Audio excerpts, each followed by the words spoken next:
하나님이여, 우리에게 믿음을 더하여 주시옵소서. 찬송가 95장으로 하나님께 찬송 올려드리겠습니다.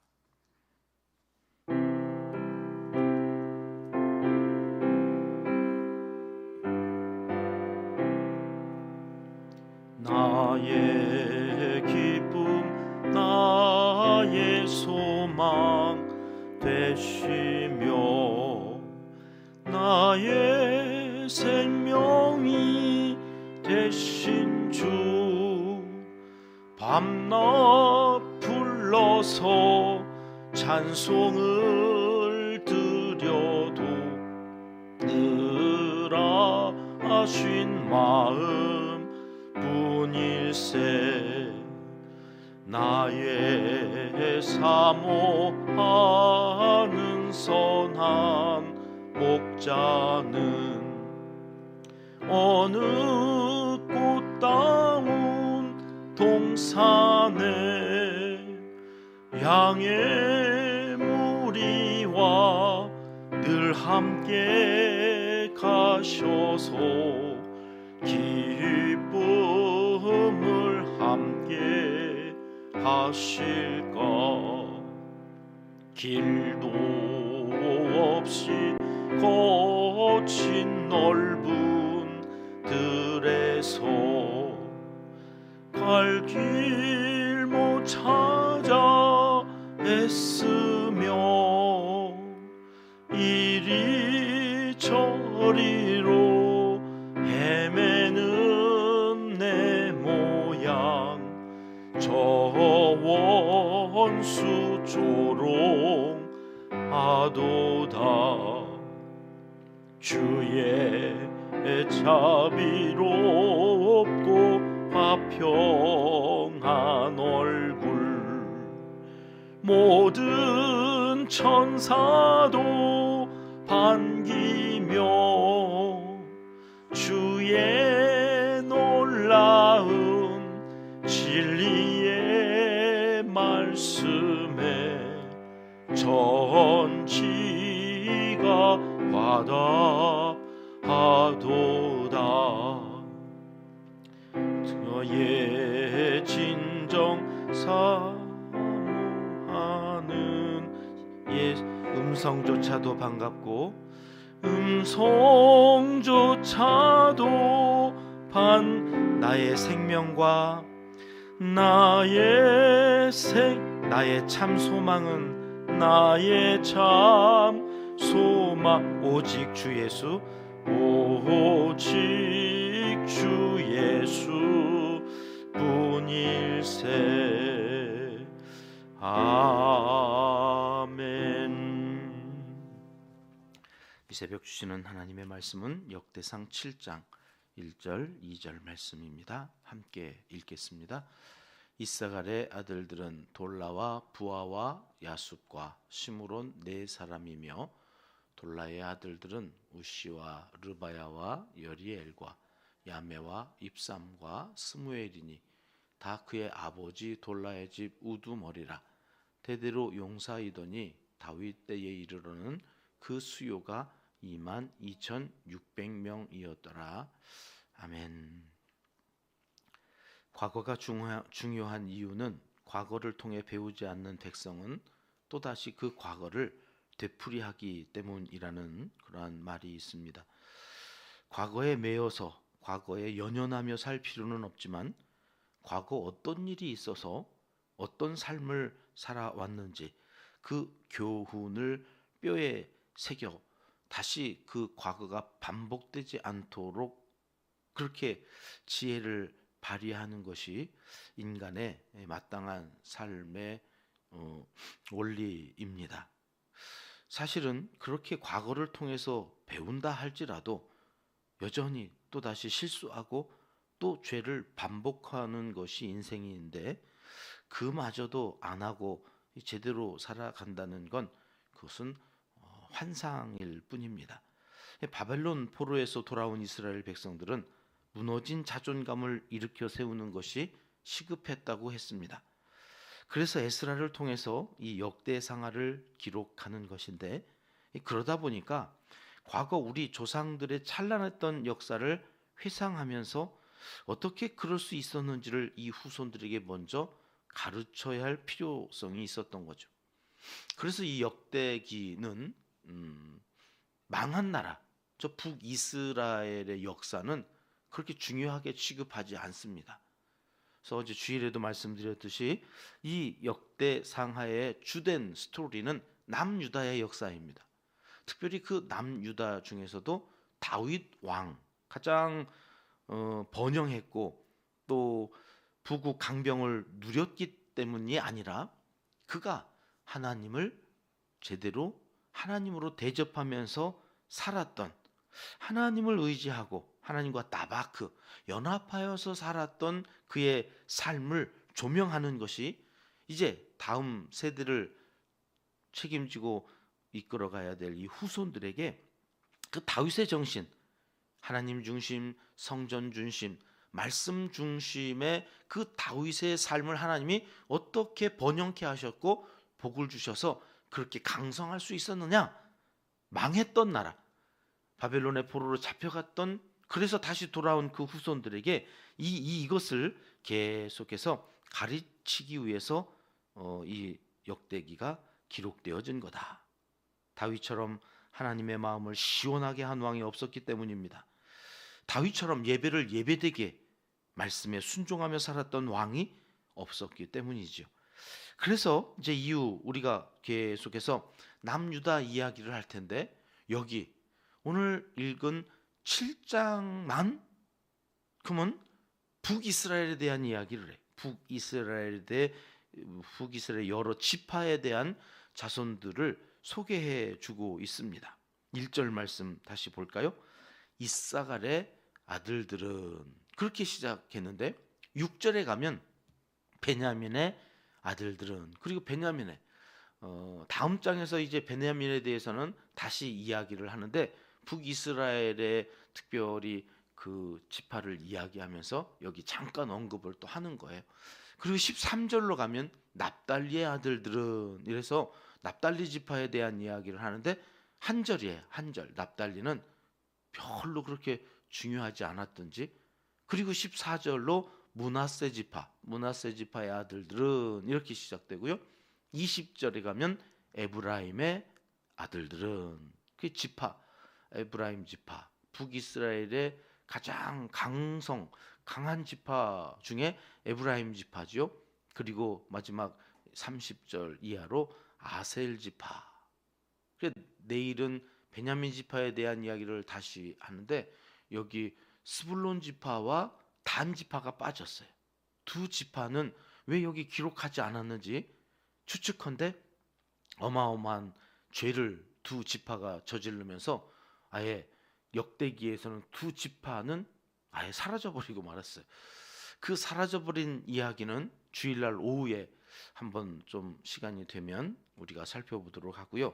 오늘 하여튼 7장은 이렇게 북이스라엘의 여러 지파에 대한 이야기를 짤막짤막하게 정리해 놓고 있다는 것입니다. 어떤 메시지를 이 새벽에 우리가 이 7장의 말씀을 통해서 얻을 수 있을까? 하나님의 마음은, 이들은 관심이 이제 없어요. 여기는 여로보암 이후에 금송아지를 하나님으로 섬겼던 사입이잖아요. 사입이. 차라리 그거를 바알로 해서 섬기든지, 그냥 아세라를 금송아지로 만들어서 섬기든지, 그러면 아예 다르잖아요. 그런데 금송아지를 만들어 놓고 야, 우리를 출애굽해준 하나님이야, 이러고 백성들을 속인단 말이에요. 이래서 이들이 야, 정말 이게 하나님인가? 하나님이라고 하질 말아야 되는데 하나님인가? 우리도 옆에 있잖아요. 옆에 지들이 하나님의 교회 이러니까 이름이 하나님의 교회야. 근데 하나님의 교회가 아닌데 하나님의 교회라고 하니까 사람들은 이 교회나 저 교회나 다 똑같은 교회인 줄 알아요. 그러니까 얼마나 하나님 보시기에는 이들이 그러면서 악을 행한단 말이에요. 바알을 섬기면서 그 바알 제사는 그 사회적으로, 도덕적으로, 윤리적으로 이게 공인될 수 없는 그런 제사 형식을 가지고 있기 때문에, 그러면서 차라리 바알을 섬기는 저들은 저렇게 도덕적으로 윤리적으로 문제가 많아, 이러면 어떤 일이 일어나요? 반대적으로 그러니까 하나님을 믿어야 돼. 근데 이들이 하나님을 믿는다고 하면서 금송아지를 섬기고 그리고 하는 짓거리는 똑같아. 그러니까 야, 하나님 믿는 사람들도 다 똑같네. 그러니까 전도의 문이 막혀요. 하나님을 섬긴다고 하는 것이나 바알을 섬긴다는 것이나 다를 바가 없으니까 하나님 보시기에는 이게 얼마나 큰 악인지 몰라. 그걸 북이스라엘이 역대 왕 19명이 다 그 짓을 하는 거죠. 그래서 뭐라고 그래요? 여로보암의 길로 갔더라. 여로보암의 길로 갔더라. 그래서 여기 주목하지 않아도 되어지는 북이스라엘에 대해서 여기 잠깐 언급하시는 이유는 뭘까? 그럼에도 불구하고 하나님은 그들에게도 마음이 있으시다는 거예요. 그럼에도 불구하고 하나님은 그들의 이름을, 그들의 지파를 하나님께서 미련을 갖고 계속해서 관심을 보이시고 계시다는 거죠. 그러면서 이들의 어떤 점을 부각시키는가를 우리가 한번 볼 필요가 있어요. 필요 없는 지파잖아요. 후손들을 가리키는데 유익하지 않은 지파잖아요. 그런데 여러분 보세요. 2절 다시 볼게요. 2절 말씀. 빨간 글씨만 봐요. 그 돌라, 이 사사시대에 사사 이름이 돌라인데 아마 그 사람 같아요. 그 사람의 아들들을 소개하면서 그의 집은 어떻다고요? 우두머리라고, 대대로 용사였다고 소개를 해줘요. 이사갈 지파의 자손은 우두머리이고 대대로 용사였다, 그런 말이에요. 5절 말씀으로 가볼까요? 5절 말씀은 같이 읽어보겠습니다. 5절 시작. 그의 형제 이사갈의 모든 종족은 다 용감한 장사라.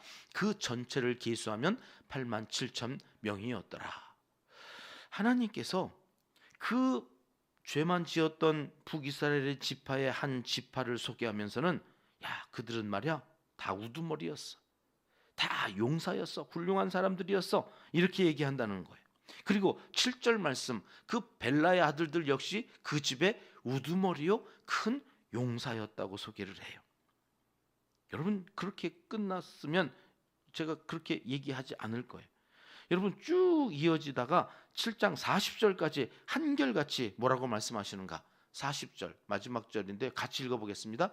이는 다 아살의 자손으로 우두머리요 정선된 용감한 장사요 방백의 우두머리라.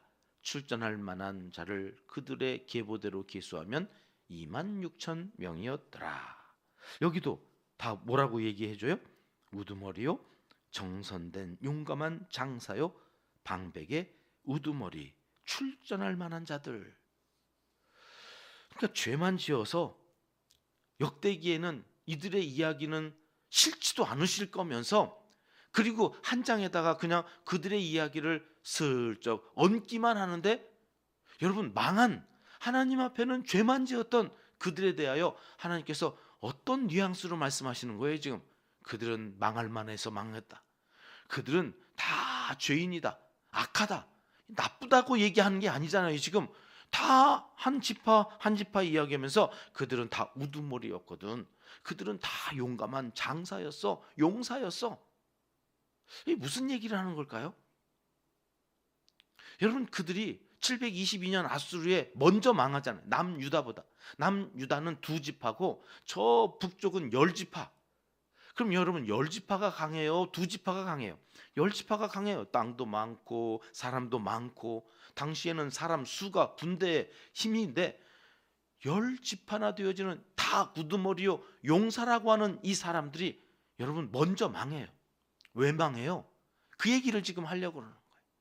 그들은 다 훌륭한 사람들이었는데 그 훌륭함을 가지고 하나님을 대적했다는 거죠. 하나님을 의지하지 않았다는 거죠.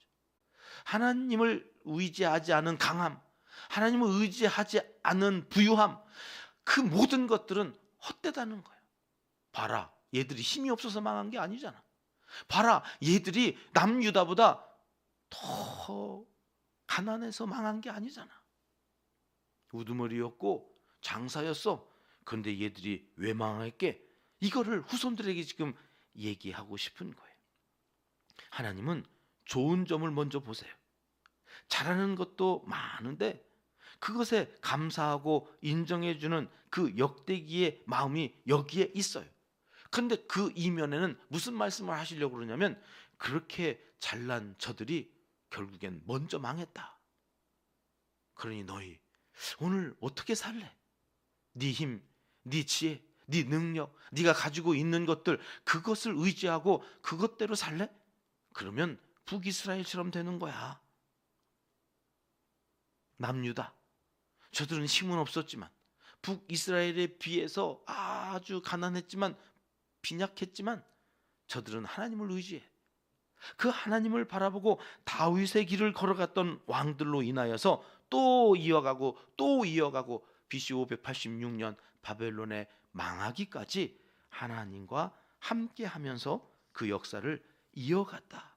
자, 이제 바벨론에서 포로였다가 돌아왔던 너희는 북이스라엘의 길로 갈래? 니네 힘, 네가 가지고 있는 것 그거 의지하면서 그렇게 그 길로 갈래? 아니면 남유다, 하나님을 다박 그를 의지하고 그에게 의뢰하며 그와 연합하면서 그와 동행하면서 살기로 작정하고 갈 거냐? 여러분, 인간이 예수님을 언제 믿을까요? 물론 어려서부터 모태신앙인들은 그게 삶에 젖어서 그저 그런 대로 신앙생활을 쭉 해가지만, 어린 시절에 하나님을 만나지 못한 사람들은 되게 하나님을 믿을 가능성이 거의 없다고 하는 그런 보고도 저희가 봤는데, 어느 때 그러면 그들이 하나님께로 돌아오느냐? 망했을 때, 병들었을 때, 이제는 더 이상 의술도, 이제는 더 이상 돈도 의지할 수 없는 그때에 누군가 기도했기 때문이겠죠. 복음을 전해줘요. 교회 가봐, 이제 예수 믿어봐, 뭐 의지할 대상이 너 없잖아, 이제 한번 하나님 의지해봐. 그 말에 마음이 열리는 거죠. 그때 하나님께로 돌아오는 사람들이 얼마나 많이 약할 때, 가난할 때, 그때 우리가 하나님을 의지하면, 여러분 고린도 후서로 가볼까요? 4장 7절에 바울을 통해서 하나님이 이렇게 말씀하시죠. 같이 읽어봅니다. 우리가 이 보배를 질그릇에서 가졌으니 이는 심히 큰 능력은 하나님께 있고 우리에게 있지 아니함을 알게 하려 함이라. 8절이요. 시작. 우리가 사방으로 우겨쌈을 당하여도 쌓이지 아니하며 답답한 일을 당하여도 낙심하지 아니하며 박해를 받아도 버림받지 아니하며 거꾸로 뜨림을 당하여도 망하지 아니하고 우리가 항상 예수의 죽음을 몸에 짊어짐은 예수의 생명이 또한 우리 몸에 나타나게 하려 함이라. 아멘. 하나님 없는 강함도 형통함도 부유함도 다 헛될 뿐이라는 거죠. 그러나 우리가 사방으로 우겨쌈을 당하여도 당하지 않고 답답한 일을 당하여도 낙심하지 않고 박해를 받아도 버림받지 아니하며 거꾸로 뛰림을 당하여도 망하지 아니할 줄을 믿고 나아가는 그 신앙, 그 근본은 뭐예요? 하나님과 함께하면 그 모든 것들이 다 걱정할 일이 아니라는 거예요. 약함도, 여러분 우리가 우겨쌈을 당하고 답답한 일을 당하여도 문제가 안 된다는 거예요. 왜요? 하나님이 열쇠이기 때문에. 오늘 새벽은 그래서 95장 찬송 1절 한 번 더 부르고 마치려고 합니다. 하나님과 함께하는 형통, 하나님과 함께하기에 강하고 부유한 삶, 오늘 또 나의 기쁨이 되고 소망이 되시는 생명 되신 그 주님과 함께하는 삶이 여러분 지금 당장에는 어둡고 캄캄하고 도무지 소망이라고 하는 발견할 수 없는 내 처지, 내 형편인지 모르지만 예수와 함께한다면 곧 안개가 걷히듯이 어둠이 이 새벽 해가 뜨면서 하나님께서 여명의 날로 바꾸어 주시는 것처럼 우리의 삶도 그렇게 되어질 것이다. 이 남유다의 역사였다고 그 후손들에게 가르쳐 주시는 거죠. 1절 한 번 더 찬양합니다. 나의 기쁨 나의 소망 되시며 나의 생명이 되신 주 밤낮 불러서 찬송을 예물을 드려도 늘 아신 마음 뿐일세. 아멘. 기도하시겠습니다. 하나님 아버지, 오직 주님만 바라며 오늘 또 주님 의지하며 하나님 이렇게 주님만을 찬양하며 살고 싶습니다. 인생 가운데 오셔서 우리의 주인 되어 주시고 북이스라엘처럼 강했지만 하나님 없이 살다가 망하는 인생이 되지 않도록 오늘 또 주님과 함께 동행하며 다바크 그분을 의뢰하고 그분을 의지하며 기도하고 나아가오니 하루를 그렇게 살아갈 수 있도록 도와주시옵소서. 우리의 자녀손들도 그 믿음으로 살아가는 믿음의 사람들이 다 되게 하여 주시옵소서. 이제 못다한 기도를 주님 가르쳐 주신 기도로 아뢰오니 하늘에 계신 우리 아버지, 아버지의 이름을 거룩하게 하시며 아버지의 나라가 오게 하시며 아버지의 뜻이 하늘에서와 같이 땅에서도 이루어지게 하소서. 오늘 우리에게 일용할 양식을 주시고 우리가 우리에게 잘못한 사람을 용서하여 준 것 같이 우리 죄를 용서하여 주시고 우리를 시험에 빠지지 않게 하시고 악에서 구하소서. 나라와 권능과 영광이 영원히 아버지의 것입니다. 아멘. 월요일 새벽 함께 같은 기도 제목 갖고 기도합니다. 어제 3.1절 기념 주일로 우리 예배했는데요. 이 땅의 독립유공자 후손들의 자긍심과 평안을 위해서 먼저 기도하겠습니다. 독립유공자들의 복지가 형편이 없어서 다들 어렵게 산다고 하는 이야기들을 계속 듣는데 하나님 나라가 그들의 후손을 책임져 줄 수 있는 그러한 나라가 되어서 애족하는 마음이 차차손손 이어지는 이 백성, 이 민족이 국민이 되어지기를 새벽 기도하겠습니다. 우리의 첫 번째 비전이죠. 감동과 감격이 넘치는 예배 공동체가 되게 하소서. 한국교회와 지도자들을 위해서 기도합니다. 목사님들, 장로님들이 믿음으로 신앙으로 바로 서서 교회를 이끌어갈 수 있게 해달라고 우리 기도하십시다. 온 성도님들의 일터와 사업장과 생업을 위해서 이 한 주간도 하나님 우리의 생업을 지켜 주시옵소서 기도하겠습니다. 선교사님들, 농촌교회와 개척교회 수고하는 사역자들을 위해서 기도해 주시고요. 환우들을 위해서 기도합니다.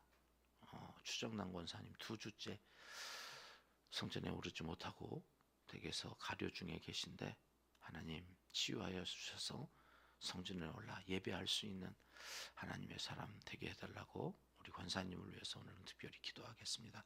함께 기도합니다.